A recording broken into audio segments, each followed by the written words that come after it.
Señor del bosque. Nongoa da euskal mitologiakoa da. ¿De dónde es? De la mitología vasca. Nolakoa da, gaiztoa eta ona da, ile luzea eta bizarra ditu, gorputzean ilea du. ¿Cómo es? Es malo y bueno. Tiene pelo largo y barba. En el cuerpo tiene mucho pelo. Non bizi da, mendian bizi da. ¿De dónde vive? Vive en el monte. Zer egiten du pertsona jaten ditu, basoko animaliak zaintzen ditu. ¿Qué hace? Come personas y cuida animales del bosque. Euskal mitologia ikasten ari gara, Muntxanteko ikasleo gara. Basajauna!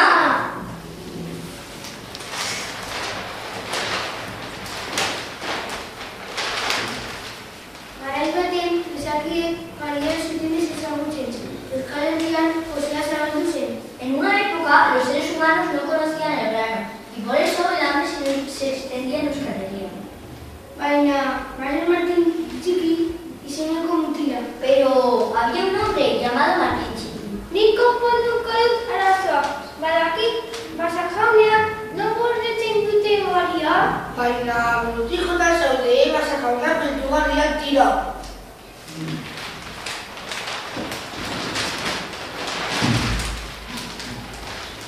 Martín Txikiren lagunak arrazoia zuen. Basajaunak basoaren jabeak ziren. Ikarrigarri handiak eta desuak indera handia zuten.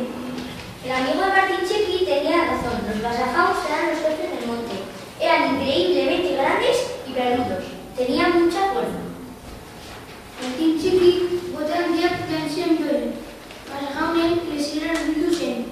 Martín Txiki se puso sus botas grandes y se acercó a la cueva de los basajauns. Kaixo jauna! Nano! Zer egiten duzu hemen?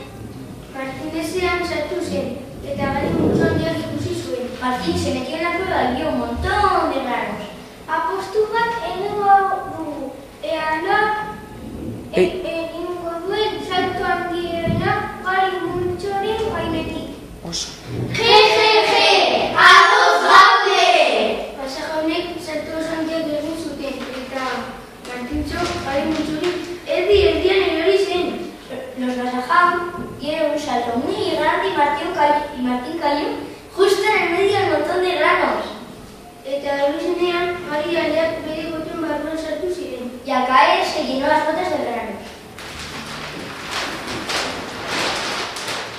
Bere gota jariek beketa, agur esan ziren Basajaunek, eta desetik oskoren zuen. Y con las botas llenas de granos les dijo adiós a los Basajauns y se fue de la cueva. Agur, zertarate txapelduna! Je! Baina Martín ospea egin zuenean. Basajaunek konturatu ziren, hasi araportu zuela. Pero cuando Martín se escapó, los Basajauns se dieron cuenta de que les habían robado. ¡La purra! Etorri! Basajaun batek bere eskola bota egin zion, baina utz egin zuen. Y un Basajaun lanzó su hacha, pero falló. Eta horrela Basajaunek ezin izan zuten eragotzi aria mundu guztira zabaltzen. Y así los Basajauns no pudieron impedir que el mundo conociera los granos. Eta